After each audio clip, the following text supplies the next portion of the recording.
Hey guys, welcome back to Okabode. Today I'm going over the 25 most popular questions we get all the time on both our Instagram and our YouTube channel. Questions about keeping backyard chickens or chickens in general. So I just figured I'd make one big video to answer all 25 right at the get-go. A huge thank you goes out to the sponsor for today's video. Today's sponsor is HelloFresh. HelloFresh is our absolute favorite meal kit. It saves us time, money, and stress. With HelloFresh, the step-by-step recipes are super easy to follow. I love the pre-portioned ingredients, which help me cut out prep time, which means I have more time to get outside this spring. HelloFresh features recipes that go from the farm to my front door in under a week, which means that their spring menu features the season's freshest flavors. Even with our busy lifestyle, HelloFresh helps us to reach our goals with fit and wholesome recipes that make it easy to eat well without sacrificing flavor, so we can maintain our goals and feel good about our food choices. As an added bonus, HelloFresh is the first carbon-neutral meal kit company, and nearly all packaging is recyclable. I especially love HelloFresh because it teaches me more efficient ways to cook, like things that I can do while other things are going in the oven, which means dinner goes on really quickly and really seamlessly. Even though we're not vegetarians, I actually love to order the HelloFresh vegetarian meal kits because I feel like they teach us how to make even better use of fresh veggies and plant-based ingredients. Go to HelloFresh.com and use code Okabode16 for up to 16 free meals and 3 surprise gifts. Once again, go to HelloFresh.com and use code Okabode16 for up to 16 free meals and 3 surprise gifts.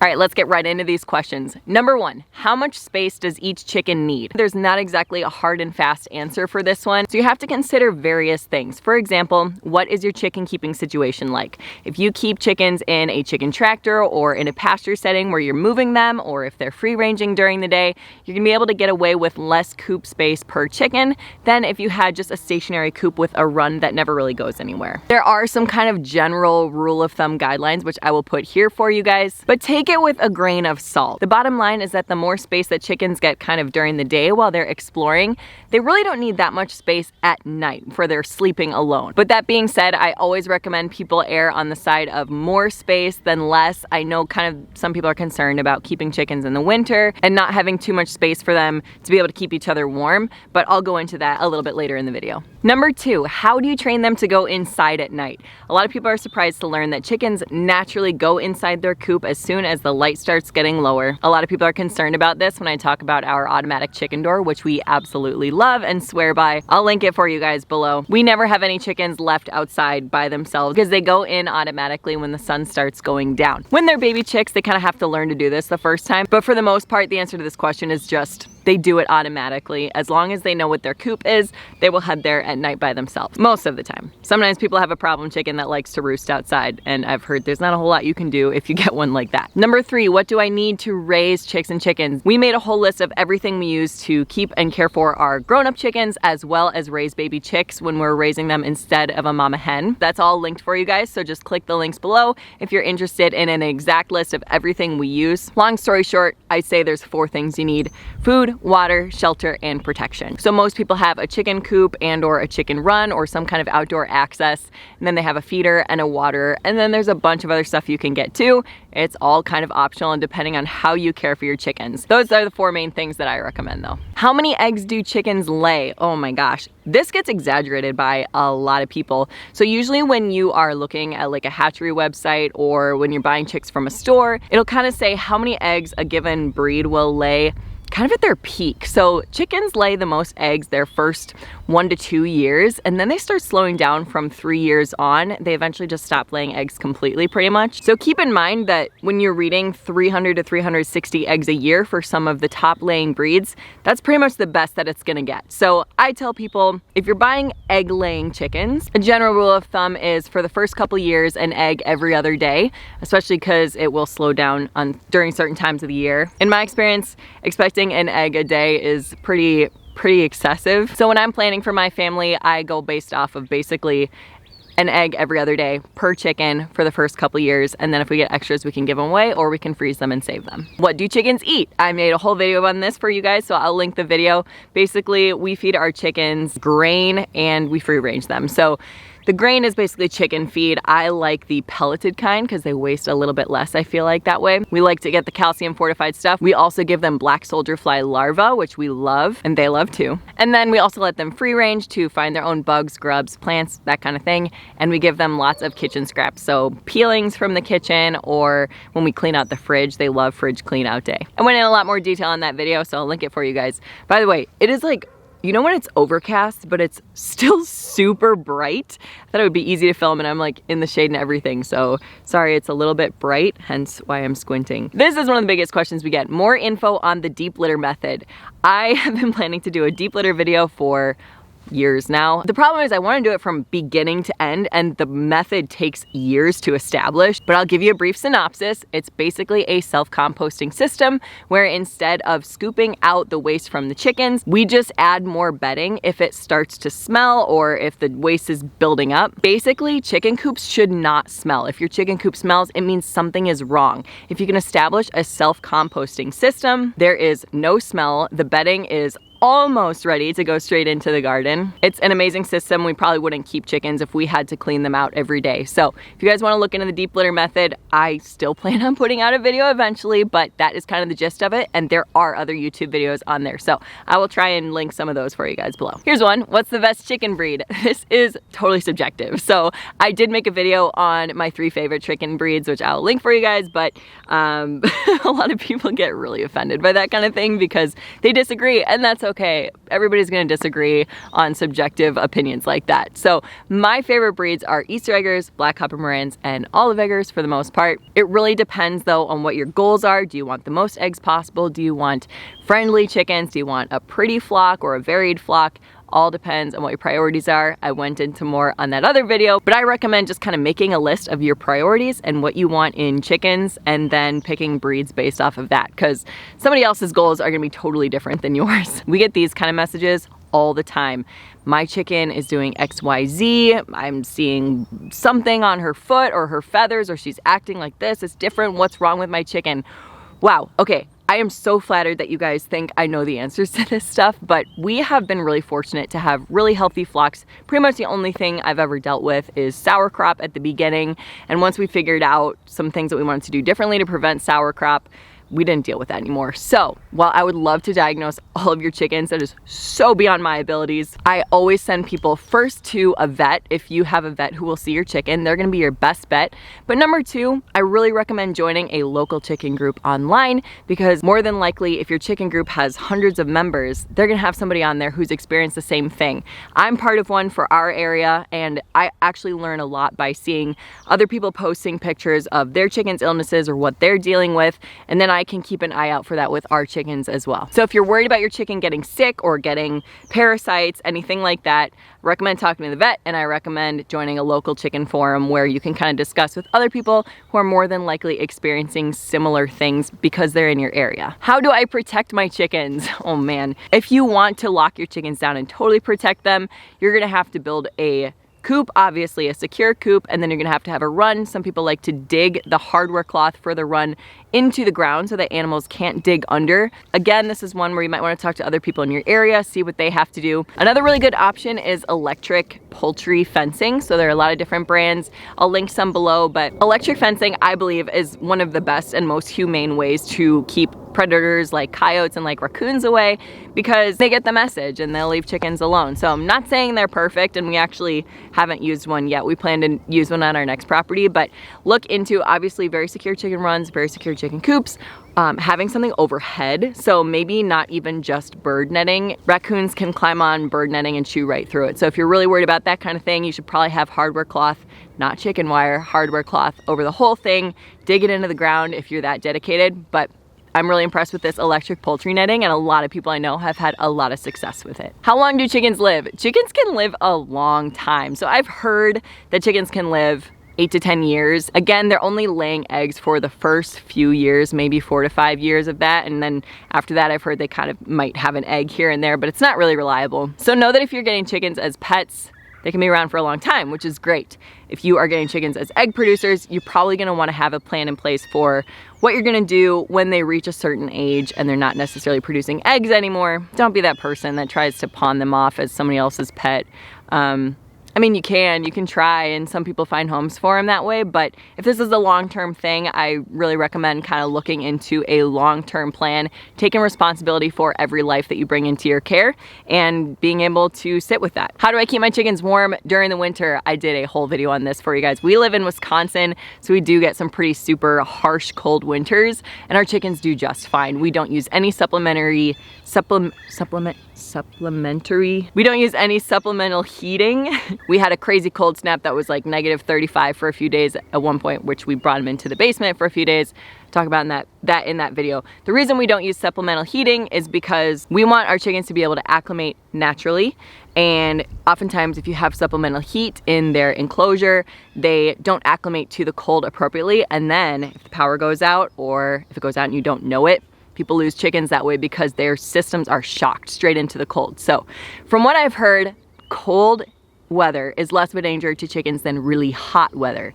Chickens are pretty good at keeping themselves warm. Again, I'll link that video for you guys if you want to go into a lot of detail there. Long story short, we don't use extra heat unless it's something really crazy going on, and our chickens do just fine. Frostbite can be a problem for chickens with bigger combs. So if you live in a cold climate like ours, you might want to choose chickens with shorter combs, or I've heard you can apply Vaseline to kind of protect their combs a little bit in the winter. What do I do about a bullying situation? Ugh, this stinks.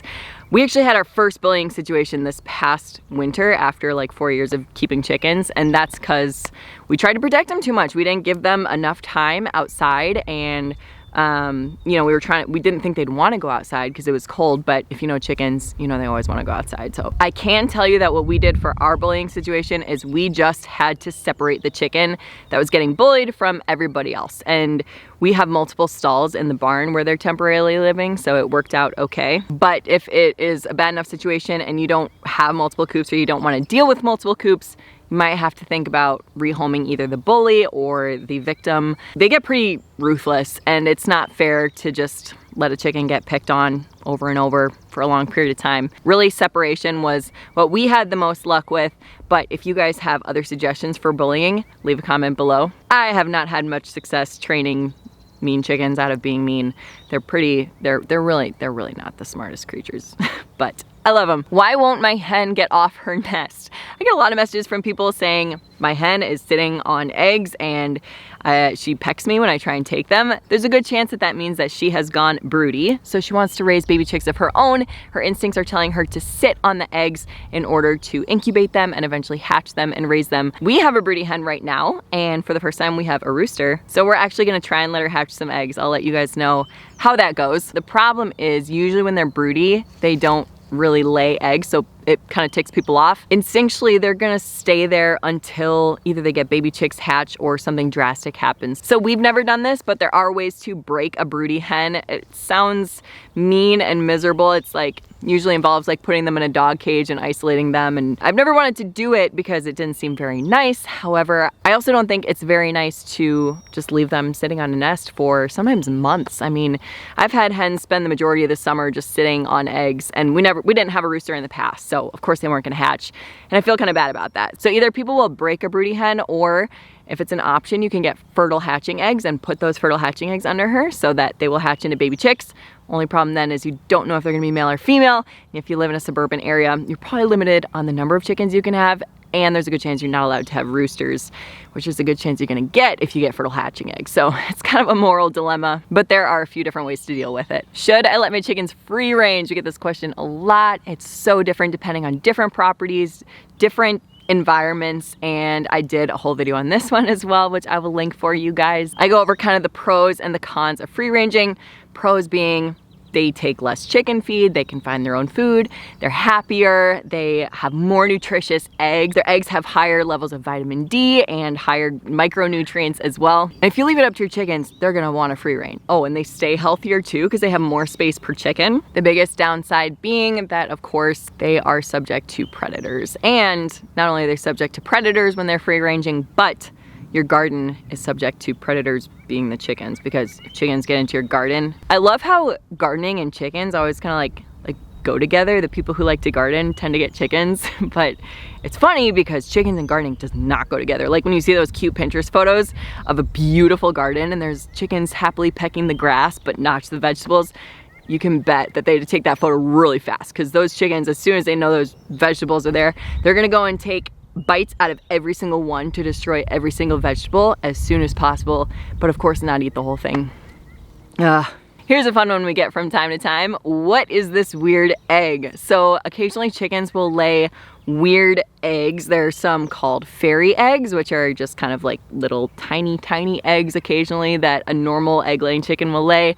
What else? Jelly eggs. Jelly eggs are when the egg has almost like a film around it instead of a shell, and they're almost like squishy. They break really easily. I've heard that both of those eggs are normal.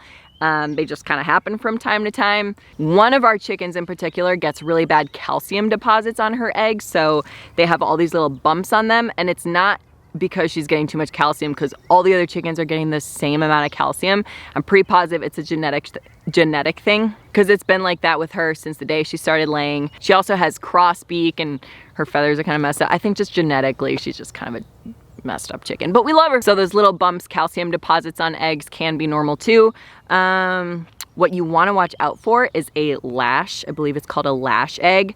That is not an egg, and that is a problem with their innards. I would definitely look that up so that when you see one, if you see one, you know what it is. From my understanding, I think there's sometimes a chance that it can be treated, but it is a pretty serious problem, one where you might actually want to think about putting down the hen instead of her dying a slow and painful death. So that's the one to look out for.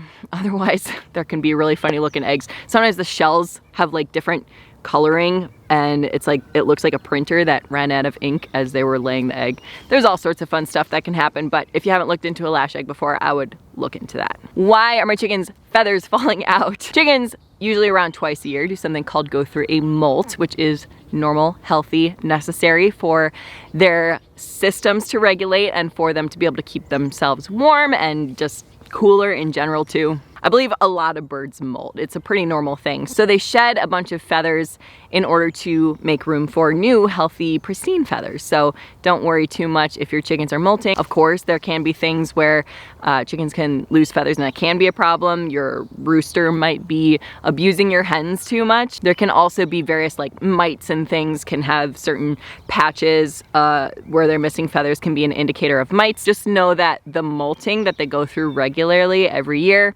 is normal and healthy. Another question we get a lot is, how many nesting boxes do I need depending on how many chickens you have? So what's funny about chickens is they tend to prefer 1 or 2 nesting boxes in our experience. So we have like 20 chickens right now, and they all prefer the middle nesting box. There's one on either side. We do like to say it's good to have at least 2 in case you have, for example, a bullying situation or there's like a really low on the totem pole chicken who needs to lay an egg and no one will let her into the preferred nesting box. That's pretty common. So I always tell people, if you have more than 1 chicken, good to have more than 1 nesting box, but don't think it's necessarily like you need to have 1 nesting box for every 4 chickens, or obviously if you have a ton of chickens, you're gonna need more nesting boxes, but the sweet spot that we found for around 15 chickens is 2 to 3 nesting boxes, and they've always been fine. Now, if they are piling into nesting boxes more, there's more of a chance that if you're not collecting them regularly, they might step on them and break them. And it definitely stinks when that happens, but the main way we've dealt with that is just by collecting the eggs regularly. And even when we added more nesting boxes in other enclosures, the chickens just kept using the same 2 over and over. So if you can't fit more nesting boxes into their coop, probably not the biggest thing you need to stress about. How about what supplements do chickens need? For egg-laying hens, it's important to make sure they're getting enough calcium. They lose a lot of calcium in the shells that they lay, so you can get a calcium fortified feed. You can feed black soldier fly larvae, which is what we do. In the past, people more commonly would give them oyster shells for added calcium. We haven't given our hens oyster shells in years, and they've been fine, which is probably because of the black soldier fly larvae and the calcium fortified chicken food, but can't hurt if you offer it to them in a little dish. Some people like to feed their chickens apple cider vinegar. We're not some of those people. We used to do it, we stopped doing it, and we've not seen a difference. We've never had problems with parasites or worms or anything like that, but I know a lot of people swear by it, so if that's something that you want to do, be my guest. You can add apple cider vinegar. If you're getting new chicks, I recommend electrolytes for them, especially if they're being shipped. Other supplements, grit. They need grit. So if you don't know what grit is, it's in my other videos too. I won't go into it here. Grit, oyster, grit, calcium, apple cider vinegar is optional. And just I'll add a varied diet. The wider of a diet they can have, the better. Do you need a rooster? You don't need a rooster unless you want to hatch chicken eggs or baby chick, yeah, unless you want to hatch eggs into baby chicks. So obviously the rooster will fertilize the eggs. People often, ourselves included, like to keep a rooster because they find that the hens are generally happier and more laid back with a rooster. I don't know if I would agree with that one, to be honest, but roosters can ward off quite a few air predators. So don't make the mistake of thinking a rooster can fight a coyote or a raccoon. There's no battle there, especially if it's at night. If you've never had chickens before, they basically just shut down at night. So if they're roosted and it's nighttime, a rooster is not gonna stand a chance against a raccoon or a coyote.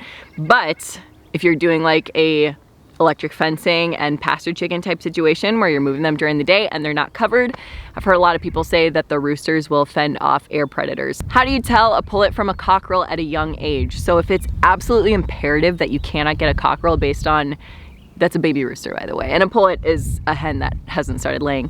If it's absolutely imperative that you can't have a rooster, then I would recommend auto-sexing breeds where they look different, the males and females, as babies. You can look up auto-sexing breeds. I'll link a few of the ones that we have below. Otherwise, there are lots of tales out there regarding how to tell male from female chicks. Some of them may have more accurate wing sexing results than others, but the best way to tell is vent sexing. So that's best left to the professionals, and it's only about 90% accurate even when done by a professional, an expert. So usually you can start telling the males from the females depending on the breed. I found around probably 8-ish weeks is when it starts becoming obvious. The combs of the males are usually darker and bigger earlier on. Sometimes they have a little more of an attitude. Sometimes the roosters are even nicer as babies too. The males will start getting spurs, but actually we have a female with spurs. And don't believe the comb. Oh my gosh, it drives me crazy whenever people are like, the 3-row pea comb means it's a male. I have a female with a 3-row pea comb as well. So there's a ton of anecdotal evidence out there. Everybody goes by their own experience, but I can tell you that just because there's a 3-row pea comb does not make it a male, because she's been laying eggs for 3 years, so we're pretty sure she's a girl at this point. How much do chickens cost? I made a whole cost breakdown video for you guys.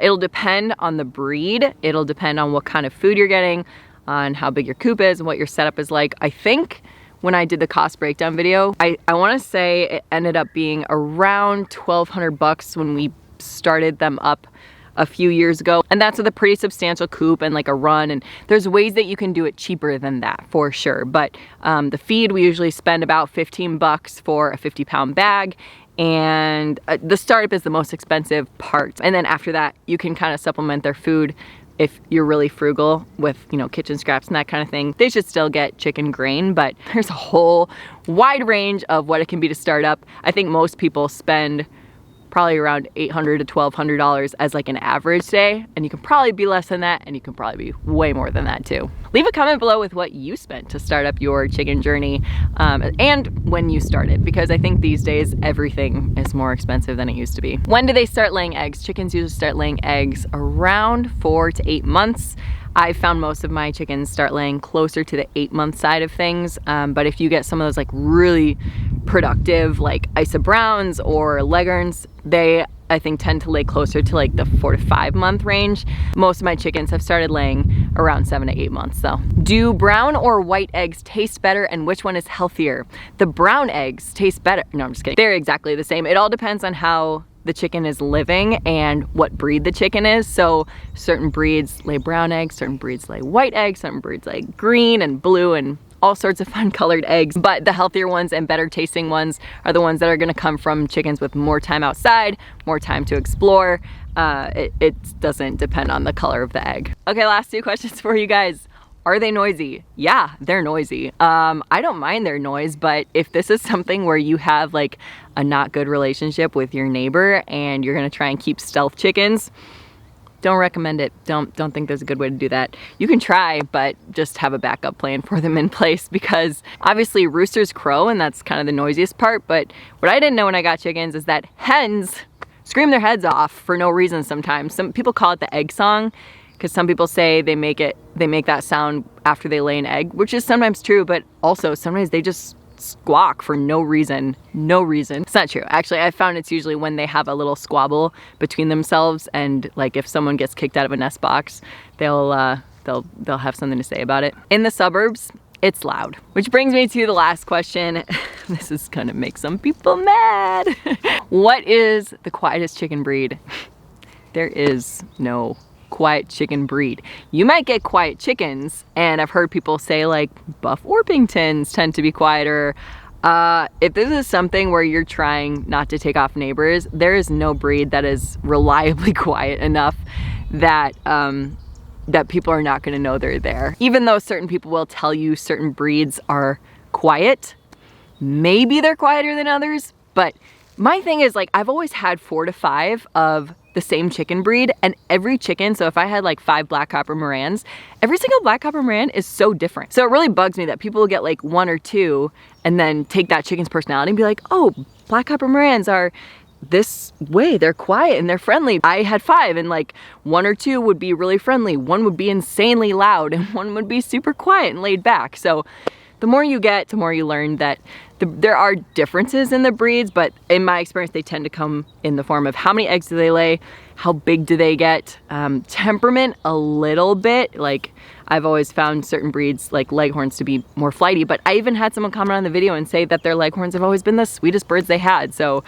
probably depends on the line of bird that you're getting to, but if you're looking for a quiet chicken breed, and if it's really important, like you can try and get a quiet chicken breed, but if it's something where you're gonna get in trouble if the chicken is making noise, then I wouldn't risk it if I were you. Wow, if you have stuck with me this far in the video, thank you. As always, please leave a comment below with your personal experience. It's always good to hear from other people. The more people we get weigh in, the more accurate information we can get. So if you agree with anything I said, if you disagree with anything I said, leave a comment below. I'm sure somebody else can benefit from your advice. Thank you again to HelloFresh for sponsoring today's video. If you guys enjoyed this video and you haven't already, don't forget to hit subscribe so that you can join us again in the future. And I will link our Instagram, our blog, and our podcast. And again, if you're looking for specific what we use to care for our chickens and our whole chicken checklists, then that's all linked for you below too. Thanks again for watching, and we will see you next time.